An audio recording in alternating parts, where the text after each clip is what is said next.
చెన్నారెడ్డి గారు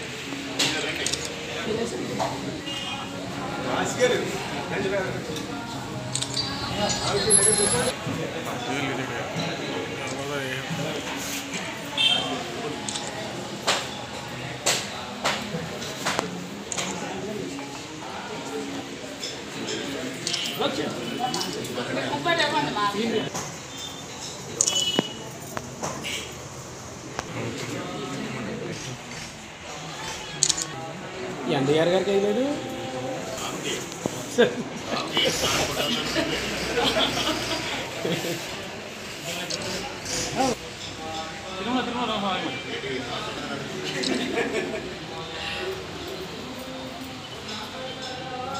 నిన్నేమో కేక్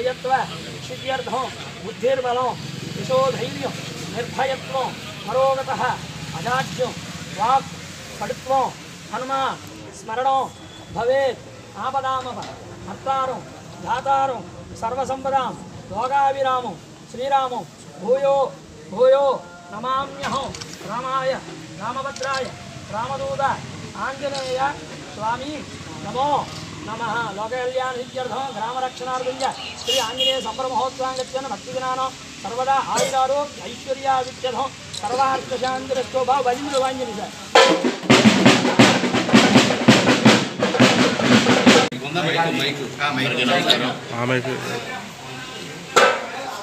ప్రతి సంవత్సరం ఇక్కడ కుక్కులు రంపతి మండలం కుక్కులు గ్రామంలో ఆంజనేయ స్వామికి ఉత్సవాలు సంక్రాంతి సందర్భంలో జరపడం ఆనవాయితీగా జరుగుతూ ఉంది. ముఖ్యంగా భగవంతుని రూపాల్లో ఆంజనేయునికి సంబంధించిన తత్వం చాలా అత్యద్భుతమైన తత్వం. నారదుడు చెప్పిన నవవేద భక్తి మార్గాల్లో దాస్యం ద్వారా భక్తి ఏ విధంగా ఉండాలి అనేది నిరూపించిన మహానుభావుడు ఆంజనేయ స్వామి.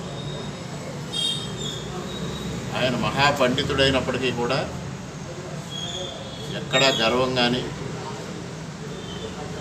తన విషయ పరిజ్ఞానం బాహాటం చేయాలని కానీ తన శక్తి బయటకు చెప్పాలని కానీ ఎక్కడా ఏ విధమైన మిడిసిపాటు లేకుండా దాస్యం ద్వారా రాముడికి అనుంగు శిష్యుడిగా అనుంగు భక్తుడిగా ప్రవర్తించిన మహానుభావుడు. ఆ తత్వం నుంచి మనం ఎంతో నేర్చుకోవాల్సిన అవసరం ఉంది. కానీ వాళ్ళ కలియుగ ప్రభావం ఏమి జరుగుతుందో తెలియదు. కానీ ఈ గ్రామంలో జరుగుతున్న ఉత్సవాల తీరు గత అనేక సంవత్సరాలుగా జరుగుతున్న తీరు గమనిస్తే మనం ఆంజనేయ స్వామికి ఉత్సవాలు చేసే పద్ధతులు ఇవి కాదు అని నేను భావిస్తాను. సాక్షాత్తు స్వామి అణకువగా ఎలా ఉండాలి, వినయం ఏ విధంగా ప్రదర్శించాలి అనేది వారికి మనకు తెలియజెప్తే ఇక్కడ దానికి భిన్నంగా జరగడం అనేది దురదృష్టకరమైన పరిణామం. ఆధ్యాత్మిక కార్యక్రమాల్లో రాజకీయాలు చోటు చేసుకోవడం, రాజకీయాలను ప్రవేశపెట్టి ఇక్కడ విభజించి పాలించు అనే విధానంలో తీసుకురావడం, అసాంఘిక శక్తులన్నీ ఇక్కడ కార్యక్రమాలు చేయడం, ఇది వాంఛనీయమైన పరిణామం కాదు. ఇవాళ భారతీయ సంస్కృతిలో ఈ ఉత్సవాలు కానీ ఇవన్నీ గ్రామాల్లో ఐక్యత పెంచడం కోసం, గ్రామస్తుల మధ్య సఖ్యత పెంపొందింపచేయడం కోసం అందరూ కలిసి ఆధ్యాత్మిక కార్యక్రమాల్లో పాల్గొనడం ద్వారా ఒక సోదరభావం అందరిలో ఏర్పడాలని ఈ కార్యక్రమాలు నిర్వహిస్తుంటే ఇవాళ ఇక్కడ జరుగుతున్న వ్యవహారం వ్యాపార ధోరణిలో జరుగుతూ ఉంది. స్వామికి ఉత్సవాలకి ఎంత నిల్వ పెట్టాలి, ఎంత పోగు చేయాలి, వాటిని ఏ విధంగా ఖర్చు పెట్టాలి, ఏ విధంగా వడ్డీలకు తిప్పాలనే ఆలోచనే తప్పించి అసలు ఆంజనేయ స్వామి తత్వం ఏంటి, ఆ తత్వానికి అనుగుణంగా మనం ఇక్కడ కార్యక్రమం నిర్వహిస్తున్నామా లేదా అనేది ఎవరూ భావించిన పరిస్థితిని నేను గత అనేక సంవత్సరాలుగా చూస్తూ ఉన్నాను. ముఖ్యంగా ఇవాళ మీ అందరికీ విజ్ఞప్తి చేసేది ఒకటే, భారతీయ సంస్కృతి అనేది చాలా అత్యద్భుతమైన సంస్కృతి. పురాణ పురుషుల ద్వారా మనిషి ఏ విధంగా జీవించాలి అనేది మహర్షులు మనకి తెలియజెప్పారు. దాన్ని పక్కదారి పట్టించి మనకి డబ్బు ఉంది, అధికారం ఉంది అనే అహంకారంతో ఇవాళ మనం అహంకార మమకారాలను విడిచిపెట్టమని పురాణ పురుషులు చెప్తే ఇవాళ వాటిని ప్రధానంగా చేసుకుని మనం ఆ ఉత్సవాలు చేయడం అనేది వాంఛనీయమైన పరిణామాలు కాదు. దయవుంచి గ్రామస్తులందరికీ విజ్ఞప్తి చేసేది ఒకటే, అందరూ కలిసికట్టుగా ఈ కార్యక్రమాలు నిర్వహించండి.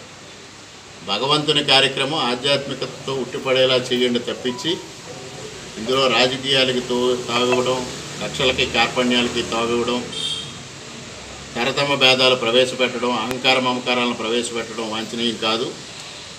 దయవుంచి ఇక్కడి నుంచైనా ఒక బాణి మార్చి ఒక పద్ధతి ప్రకారంగా ఆధ్యాత్మిక కార్యక్రమం ఏ విధంగా చేయాలో ఆధ్యాత్మిక కార్యక్రమంలాగే చేయమని కమిటీ సభ్యులకు కానీ గ్రామస్తులకు కానీ సవినయంగా విజ్ఞప్తి చేసుకుంటా ఉన్నాం. ముఖ్యంగా చెప్పాల్సి వస్తే ఇక్కడ శాంతకుమారి గారు గత 5 సంవత్సరాలుగా వారిని ఒక మహిళను కూడా చూడకుండా తీవ్రమైన మానసిక హింసకే కాదు అన్ని విధాలుగా వేధించడం జరిగింది. ఇక మా అందరి విషయం చెప్పాల్సిన పని లేదు. ఈ కార్యక్రమాలకు మమ్మల్ని చాలా దూరంగా పెట్టి వివక్షత చూపించిన పరిస్థితిని కూడా చూసాం. అయినప్పటికీ ఇవాళ అనేక మంది ఈ కార్యక్రమాల్లో పాల్గొనకూడదు అని చెప్పినప్పటికీ కూడా ఎందువల్ల ఈ కార్యక్రమాల్లో పాలు పంచుకుంటున్నాం అనేది కూడా గ్రామస్తులకి ప్రజలకి ఒక వివరణ ఇవ్వాల్సిన బాధ్యత నా పైన ఉంది. ఆధ్యాత్మిక కార్యక్రమాల్లో రాజకీయాలకు చోటు లేదనేది మేము మాటల ద్వారా చెప్పేది చేతల ద్వారా కూడా చూపించాలనే ఉద్దేశంతో ఇవాళ ఈ కార్యక్రమానికి హాజరు కావడం జరుగుతుంది. ఇకనైనా జరిగిన తప్పిదాల్ని ఒక్కసారి సమీక్షించుకొని భవిష్యత్తులో అటువంటి పొరపాట్లు పునరావృతం కాకుండా చర్యలు తీసుకునే విధంగా అందరూ సహకరించమని ఈ సందర్భంగా విజ్ఞప్తి చేసుకుంటూ, ఇందులో ఆ కార్యక్రమాలు విజయవంతం కావడం ఇవన్నీ మన చేతుల్లో లేదు. భగవంతుని కార్యక్రమం భగవంతుడే చేయించుకుంటాడు. మనందరం నిమిత్త మాత్రులు, అది మాత్రం గ్రహించాలి ప్రతి ఒక్కరు. ఆ విధంగా గ్రహించి ఆంజనేయ స్వామి ఆశీస్సులతో ఈ ఉత్సవాలు అత్యద్భుతంగా జరగాలని, ప్రభుత్వం తరఫు నుంచి ఏ విధమైన సహాయ సహకారాలు కావలసి వచ్చినా తప్పనిసరిగా సహాయ సహకారాలు అందిస్తానని ఈ సందర్భంగా తెలియజేసుకుంటూ, ఇవాళ ఈ కార్యక్రమంలో 5 సంవత్సరాల తర్వాత పాల్గొనే అవకాశం కల్పించిన కమిటీ సభ్యులందరికీ ఒక్కసారి హృదయపూర్వకంగా కృతజ్ఞతలు తెలియజేసుకుంటూ సెలవు.